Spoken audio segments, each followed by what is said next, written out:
हर हर Mahadev. AUM नमः शिवाय। दोस्तों, जैसे ही सावन का पवित्र महीना आता है, पूरा वातावरण शिवमय हो जाता है। चारों तरफ आपको बोल बम और हर हर महादेव के जयकारे सुनाई देते हैं। लाखों करोड़ों भक्त, जिन्हें हम कांवड़ियां कहते हैं, पवित्र गंगा जल लेकर सैकड़ों किलोमीटर की पैदल यात्रा करके शिवालयों तक पहुंचते हैं। लेकिन क्या आपने कभी सोचा है कि यह परंपरा क्यों है? सावन के महीने में ही भगवान शिव को जल चढ़ाने का इतना विशेष महत्व क्यों है? आखिर इस एक लोटे जल में ऐसी कौन सी शक्ति है जो भोलेनाथ को प्रसन्न कर देती है? आज के इस वीडियो में हम सिर्फ यह नहीं जानेंगे कि क्या करते हैं, बल्कि हम इस परंपरा की जड़ों तक जाएंगे और इसके क्यों को समझेंगे। हम जानेंगे इसका पौराणिक रहस्य, समुद्र मंथन की वो अद्भुत कथा जो इस परंपरा का आधार है, वैज्ञानिक और प्राकृतिक कारण, प्रकृति से इसका क्या संबंध है, आध्यात्मिक महत्व, जल अर्पण का हमारी आत्मा और मन पर क्या प्रभाव पड़ता है। तो बने रहिए हमारे साथ इस यात्रा पर, जो आपके विश्वास को और भी गहरा कर देगी। इस परंपरा का सबसे गहरा और मुख्य संबंध है पौराणिक कथा समुद्र मंथन से। कथा के अनुसार अमृता का अमृत पाने के लिए देवताओं और असुरों ने मिलकर क्षीर सागर का मंथन करने का निर्णय लिया। मंदराचल पर्वत को मथनी बनाया गया और वासुकी नाग को रस्सी। मंथन शुरू हुआ और एक एक करके 14 अद्भुत रत्न निकलने लगे। सब कुछ ठीक चल रहा था, लेकिन तभी कुछ ऐसा हुआ जिससे पूरी सृष्टि में हाहाकार मच गया। अमृत से ठीक पहले समुद्र से निकला हलाहल विष। यह इतना प्रचंड और विनाशकारी था कि इसकी गर्मी से तीनों लोग जलने लगे। जीव जंतु, पेड़ पौधे, सब कुछ नष्ट होने लगा।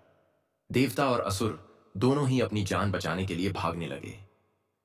कोई भी इस विष की ज्वाला को सहन नहीं कर पा रहा था। तब सब मिलकर सृष्टि के रक्षक, देवों के देव महादेव के पास कैलाश पर्वत पर पहुंचे और उनसे इस संकट से बचाने की प्रार्थना की। भगवान शिव, जो आशुतोष भी कहलाते हैं, यानी जो बहुत जल्दी प्रसन्न हो जाते हैं, उन्होंने सृष्टि को बचाने के लिए उस हलाहल विष को पीने का निर्णय लिया। उन्होंने उस पूरे विष को अपने हाथ में लिया और पी गए। लेकिन जैसे ही विष उनके कंठ तक पहुंचा, वहां मौजूद माता पार्वती ने उनके गले को पकड़ लिया ताकि वो विष उनके शरीर में न उतरे। विष की प्रचंडता के कारण भगवान शिव का कंठ नीला पड़ गया और तभी से उनका एक नाम नीलकंठ पड़ा। लेकिन दोस्तों, कहानी यहां खत्म नहीं होती। उस विष का प्रभाव इतना तीव्र था कि भगवान शिव का शरीर जलने लगा। उन्हें असहनीय पीड़ा और गर्मी होने लगी। उनका मस्तक गर्म हो गया। महादेव की इस पीड़ा को शांत करने के लिए सभी देवताओं ने उन पर शीतल जल डालना शुरू कर दिया। इंद्र ने घनघोर वर्षा की। सभी ने पवित्र नदियों से जल लाकर शिवलिंग पर अर्पित किया ताकि विष की गर्मी शांत हो सके। जल की शीतलता से भगवान शिव को राहत मिली और वे प्रसन्न हुए। मान्यता है कि यह घटना सावन के महीने में ही हुई थी। इसीलिए उसी परंपरा को निभाते हुए भक्तगण सावन के पूरे महीने भगवान शिव को जल अर्पित करते हैं। यह जल केवल एक पूजा नहीं, बल्कि उस महान त्याग के प्रति हमारी कृतज्ञता का प्रतीक है जो उन्होंने सृष्टि को बचाने के लिए किया था। जब हम जल चढ़ाते हैं तो हम प्रतीकात्मक रूप से उनके कष्ट को शांत करने का प्रयास करते हैं और उनका धन्यवाद करते हैं। कि यह कथा तो अद्भुत है ही, लेकिन इस परंपरा के पीछे कुछ गहरे वैज्ञानिक और प्राकृतिक तर्क भी छिपे हैं जो इसे और भी सार्थक बनाते हैं। आयुर्वेद और शरीर का संतुलन। आयुर्वेद के अनुसार सावन का महीना वर्षा ऋतु का होता है।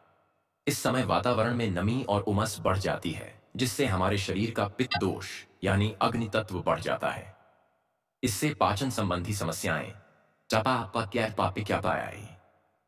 त्वचा रोग और चिड़चिड़ापन बढ़ता है। भगवान शिव को संहार का देवता माना जाता है, जो अग्नि, तीसरी आंख से जुड़े हैं। शिवलिंग पर ठंडा जल चढ़ाना प्रतीकात्मक रूप से हमारे अंदर और बाहर की बढ़ी हुई गर्मी, पित्त को शांत करने का एक तरीका है।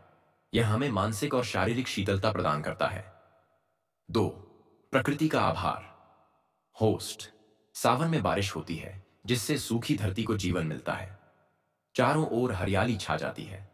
पानी, जो जीवन का आधार है, इस मौसम में प्रचुर मात्रा में उपलब्ध होता है। भगवान शिव को सृष्टि का आदियोगी और प्रकृति का स्वामी माना जाता है। तो प्रकृति से मिले इस अनमोल उपहार जल को हम सबसे पहले प्रकृति के स्वामी को ही अर्पित करके उनका धन्यवाद करते हैं। यह प्रकृति के प्रति आभार व्यक्त करने का एक सुंदर तरीका है। 3. जल का शुद्धिकरण। होस्ट। जब भक्त तांबे के लौटे पात्र में गंगा जल या पवित्र जल लेकर शिवलिंग पर चढ़ाते हैं तो इसके भी फायदे हैं। तांबा पानी को शुद्ध करने वाले गुणों के लिए जाना जाता है। साथ ही शिवलिंग, जो अक्सर विशेष पत्थरों से बना होता है, उसमें भी ऊर्जा को ग्रहण और रूपांतरित करने की क्षमता मानी जाती है। यह एक तरह से ऊर्जा का चक्र पूरा करता है। अब बात करते हैं इसके गहरे आध्यात्मिक रहस्य की। जल अर्पण सिर्फ एक बाहरी क्रिया नहीं है, यह एक आंतरिक प्रक्रिया का प्रतीक है। 8. अहंकार का विसर्जन। विजुअल पानी किसी भी बर्तन का आकार ले लेता है। होस्ट। पानी का अपना कोई आकार नहीं होता, उसे जिस बर्तन में डालो वो उसी का रूप ले लेता है। जब हम शिवलिंग पर जल चढ़ाते हैं तो यह इस बात का प्रतीक है कि हे प्रभु, मैं भी इस जल की तरह हूं, मेरा अपना कोई अहंकार नहीं है, मैं खुद को आपको समर्पित करता हूं। यह अपने मैं को ईश्वर में विलीन करने का एक सुंदर प्रतीक है। 2. मन की शुद्धि। जल को हमेशा से शुद्धि का प्रतीक माना गया है। हमारे मन में क्रोध, ईर्ष्या, लालच जैसे कई नकारात्मक विचार होते हैं। जब भक्ति भाव से AUM नमः शिवाय का जाप करते हुए जल चढ़ाते हैं तो हम प्रार्थना करते हैं कि जैसे यह जल शिवलिंग को स्नान कराकर निर्मल कर रहा है, वैसे ही यह हमारे मन और आत्मा को भी शुद्ध करे। 3. भावनाओं का प्रवाह। जल प्रवाह का भी प्रतीक है। जल चढ़ाना हमारी भक्ति, हमारी भावनाओं के अविरल प्रवाह को महादेव की ओर मोड़ने जैसा है। हम अपनी सारी चिंताएं, सारी परेशानियां उस जल के साथ महादेव के चरणों में अर्पित कर देते हैं और उनसे शांति और शक्ति का आशीर्वाद मांगते हैं। 4. चंद्रमा से संबंध। ज्योतिष में चंद्रमा को मन और जल का कारक माना गया है। भगवान शिव अपने मस्तक पर चंद्रमा को धारण करते हैं, यानी वे हमारे मन के स्वामी हैं। सावन में जब हम जल चढ़ाते हैं तो इससे हमारा चंद्र ग्रह भी मजबूत होता है, जिससे मानसिक शांति मिलती है, बेचैनी और तनाव कम होता है। तो दोस्तों, अब जब आप इसका महत्व समझ गए हैं तो यह भी जान लें कि जल अर्पित करने का सही तरीका क्या है। हमेशा तांबे के पात्र 3 लोटे का उपयोग करें, यह सबसे शुभ माना जाता है। शिवलिंग पर धीरे धीरे एक पतली धार बनाकर जल अर्पित करें। जल चढ़ाते समय AUM नमः शिवाय या महामृत्युंजय मंत्र का लगातार जाप करें। आपका मुख उत्तर या पूर्व दिशा की ओर होना चाहिए। जल चढ़ाने के बाद कभी भी शिवलिंग की पूरी परिक्रमा न करें। जहां से जल बहकर निकलता है, जिसे बेईतार जिसे जलाधारी या सोमसूत्र कहते हैं, उसे लांघा नहीं जाता। फल, बेनिफिट्स। मान्यता है कि सच्ची श्रद्धा से सावन में शिवलिंग पर जलाभिषेक करने से भगवान शिव शीघ्र प्रसन्न होते हैं और भक्त की सभी मनोकामनाएं पूरी करते हैं। इससे ग्रह दोष शांत होते हैं। स्वास्थ्य अच्छा रहता है, घर में सुख शांति आती है और व्यक्ति को आध्यात्मिक उन्नति का मार्ग मिलता है। सृष्टि को बचाने वाले महादेव के प्रति कृतज्ञता है। प्रकृति और विज्ञान का संतुलन है और अपनी आत्मा को शुद्ध करने का आध्यात्मिक मार्ग है। तो अगली बार जब आप सावन में एक लोटा जल लेकर शिवालय जाएं, तो याद रखिएगा कि आप सिर्फ पानी नहीं चढ़ा रहे, बल्कि आप अपना अहंकार, अपनी भक्ति, अपनी श्रद्धा और अपना सर्वस्व महादेव को अर्पित कर रहे हैं। अगर आपको यह जानकारी पसंद आई हो तो इस वीडियो को लाइक करें और इसे अपने परिवार और दोस्तों के साथ जरूर शेयर करें, ताकि वे भी इस पवित्र परंपरा के महत्व को समझ सकें। कमेंट्स में हर हर महादेव लिखना बिल्कुल न भूलें और ऐसे ही ज्ञानवर्धक और आध्यात्मिक वीडियो देखने के लिए हमारे चैनल को अभी सब्सक्राइब करें और बेल आइकॉन दबाएं। आप सभी को सावन की हार्दिक शुभकामनाएं।